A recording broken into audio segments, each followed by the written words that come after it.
नमस्कार दोस्तों, तो एक बार फिर से आप सभी का स्वागत करता हूं स्ट्रेटजिक स्टडी के करंट अफेयर सेशन में। आज है 10 मई 2020 और 10 मई 2020 से संबंधित जितने भी महत्वपूर्ण प्रश्न बनते हैं उन सब के बारे में हम आज इस वीडियो में चर्चा करने वाले हैं। लेकिन मैं उससे पहले आप सभी से ये रिक्वेस्ट करता हूं कि अगर आप चैनल पर नए हो तो प्लीज़ चैनल को सब्सक्राइब कर लें, ताकि जब भी मैं कोई करंट अफेयर से रिलेटेड वीडियो हो या कोई भी एजुकेशनल वीडियो हो अपलोड करूं तो उसकी नोटिफिकेशन आपको मिल जाए। तो चलिए दोस्तों, आज के सेशन का पहला प्रश्न लेते हैं। क्या है देखते हैं।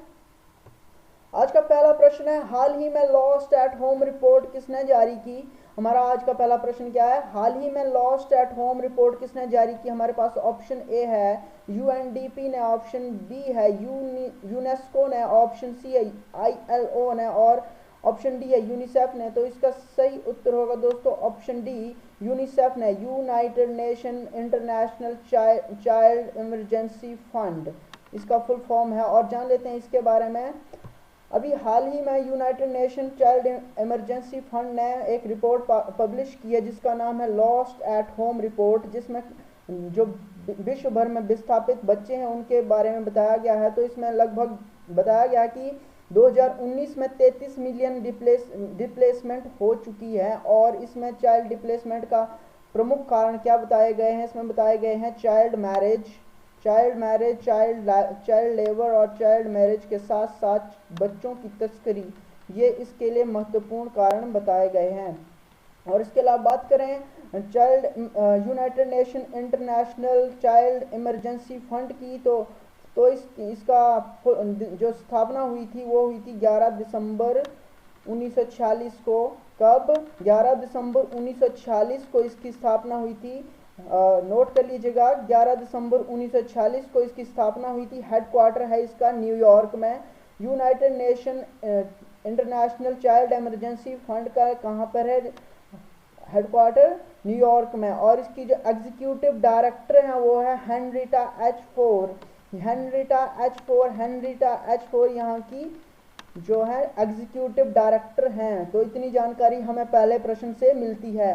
बढ़ते हैं आज के दूसरे प्रश्न की और आज का हमारा दूसरा प्रश्न है, हाल ही में किस देश ने नई करेंसी टोमान जारी की है। तो इस क्वेश्चन को पढ़कर लग रहा होगा कि ओमान नहीं टोमान जारी की होगी, लेकिन इसका सही उत्तर ये नहीं है, उत्तर कुछ और ही है।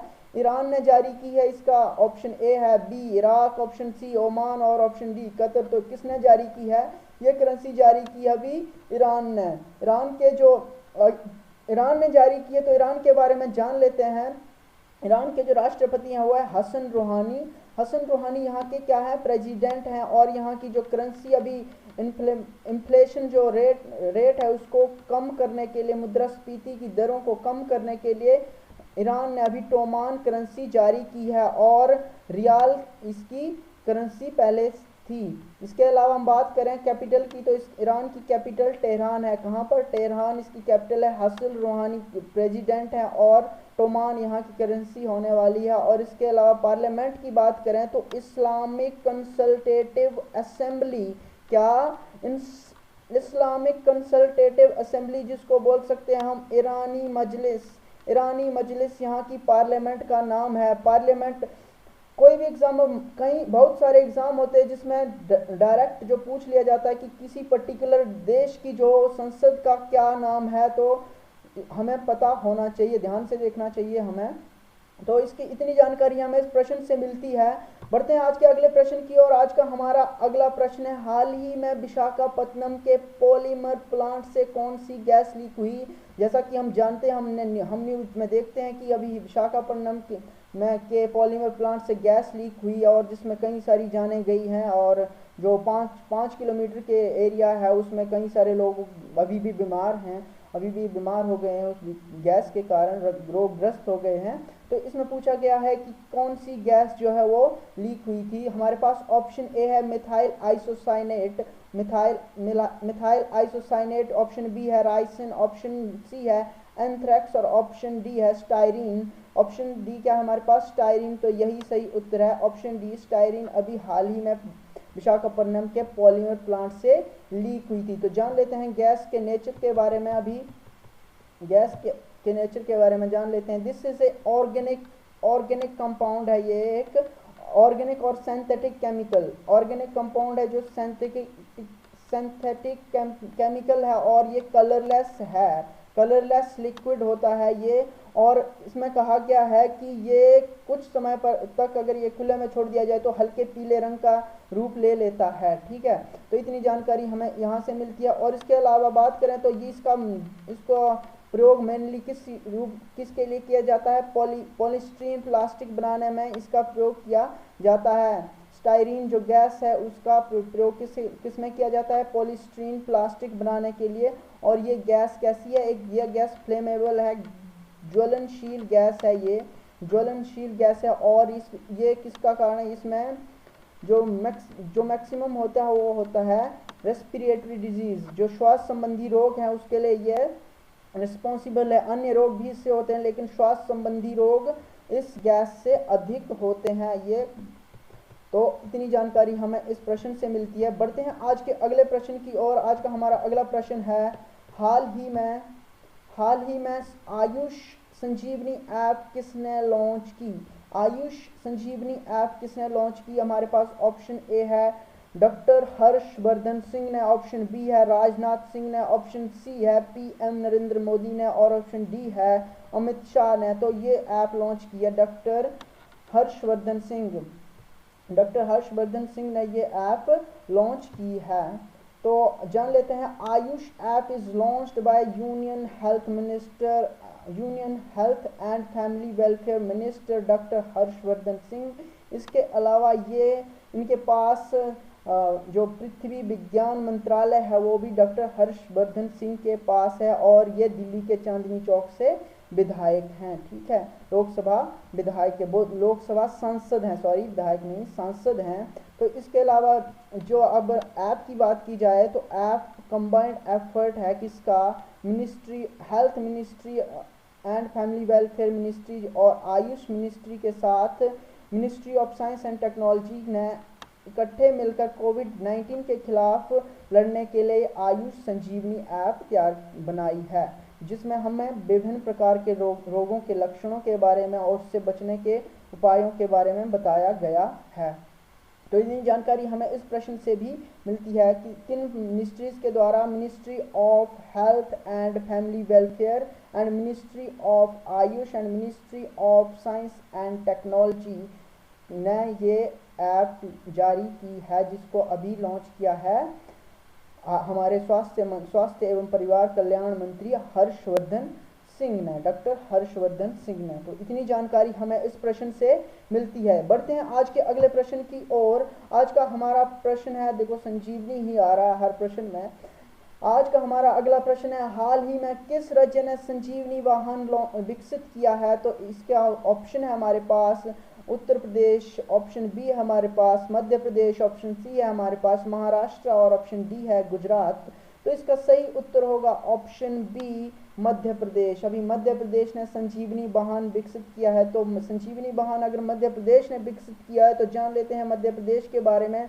मध्य प्रदेश की कैपिटल भोपाल है। यहाँ के जो चीफ मिनिस्टर हैं वो है शिवराज सिंह चौहान और यहाँ के जो गवर्नर हैं वो लालजी टंडन यहाँ के गवर्नर है। विधानसभा सीट्स की बात की जाए तो 230 है और लोकसभा सीट्स की बात की जाए तो यहाँ पर 29 है। इसके अलावा राज्यसभा सीट यहाँ पर 16 हैं, 16 यहाँ पर राज्यसभा सीट्स हैं। और शिवराज सिंह चौहान यहाँ के जो मुख्यमंत्री हैं, लालजी टंडन यहाँ के गवर्नर हैं। भोपाल यहाँ की राजधानी है। और इसके अलावा माच जो है यहाँ का फेमस फोक डांस है, मध्य प्रदेश का स्टेट डांस का है माच, यहाँ का फोक डांस है। अगर कान्हा नेशनल पार्क की बात की जाए, Kanha national park, Satpura national park, कौन कौन से नेशनल पार्क?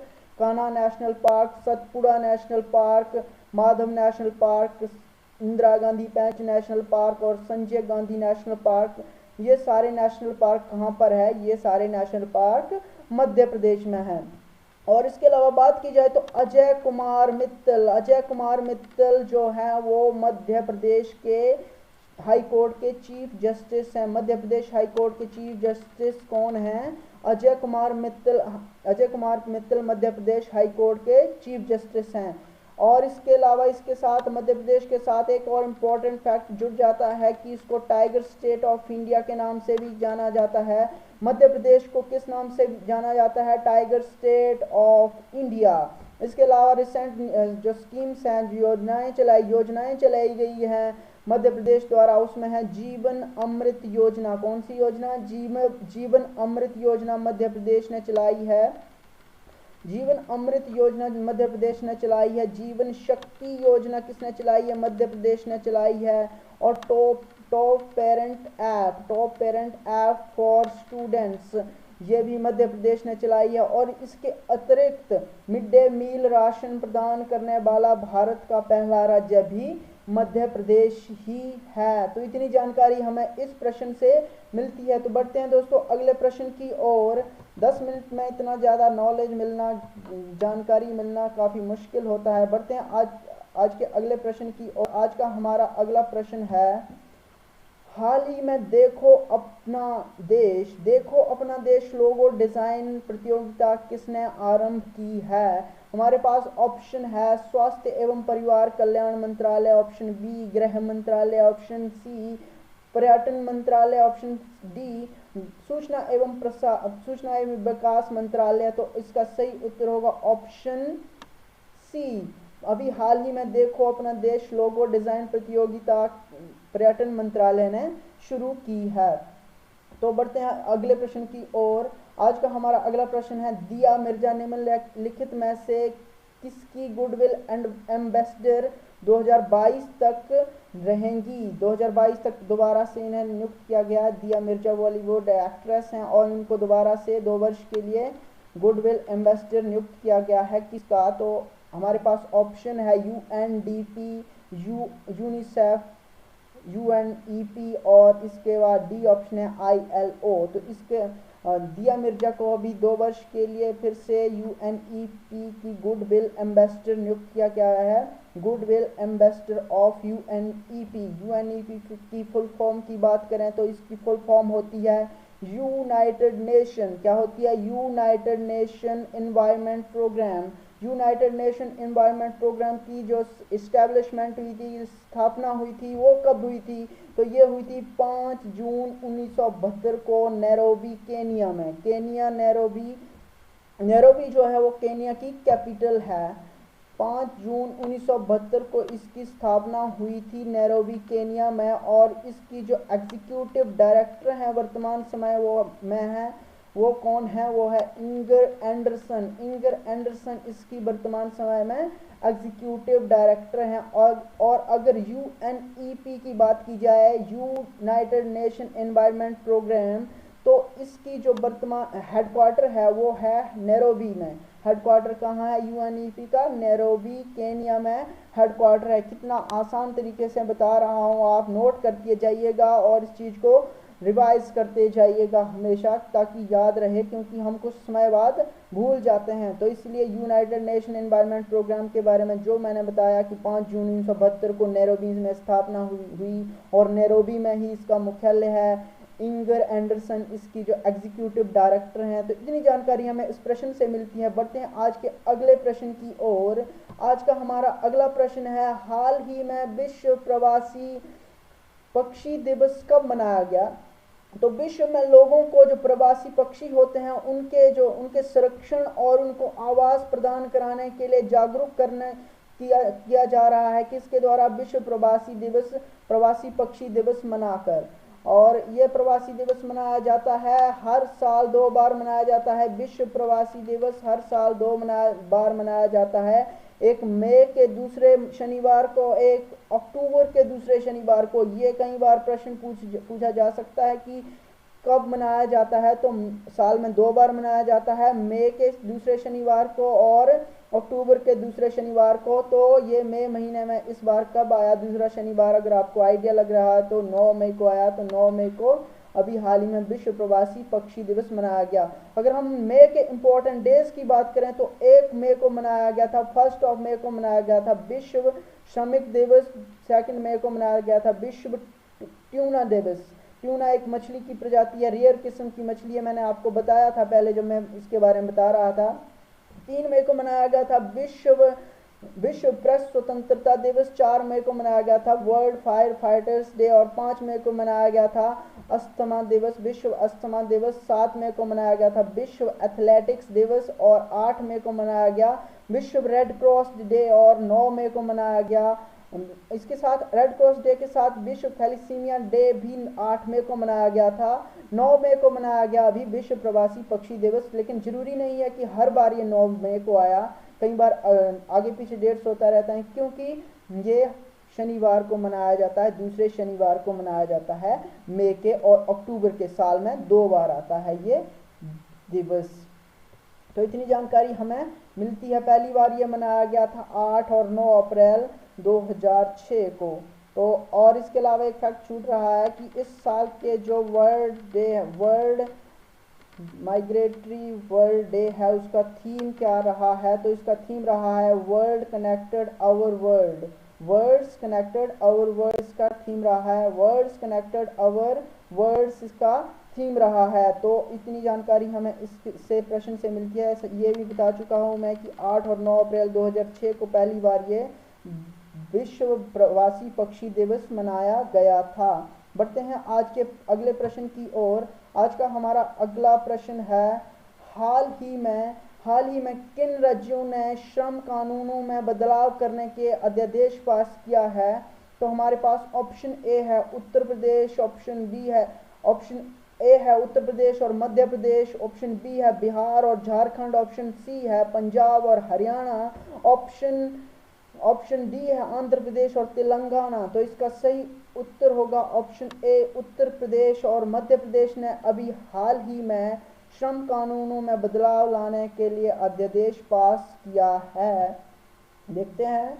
और अभी उत्तर प्रदेश ने जो है अध्यादेश पास किया है, इसमें 3 साल के लिए श्रम कानूनों में बदलाव लाया गया है। अगले 3 साल के लिए श्रम कानूनों में बदलाव लाने के लिए अध्यादेश पास किया गया है। और इसके अलावा मध्य प्रदेश ने गवर्नमेंट ने भी एक लेबर रूल्स जो है कानून है उसमें चेंज लाने के लिए अगले 1000 डेज के लिए चेंज लाने के लिए अध्यादेश पास किया है। और इसमें कई सारे चेंजेस लाए जाएंगे। लेबर जो रूल हैं, श्रम कानून हैं, उनके जो राज्य के श्रम कानून है उनमें।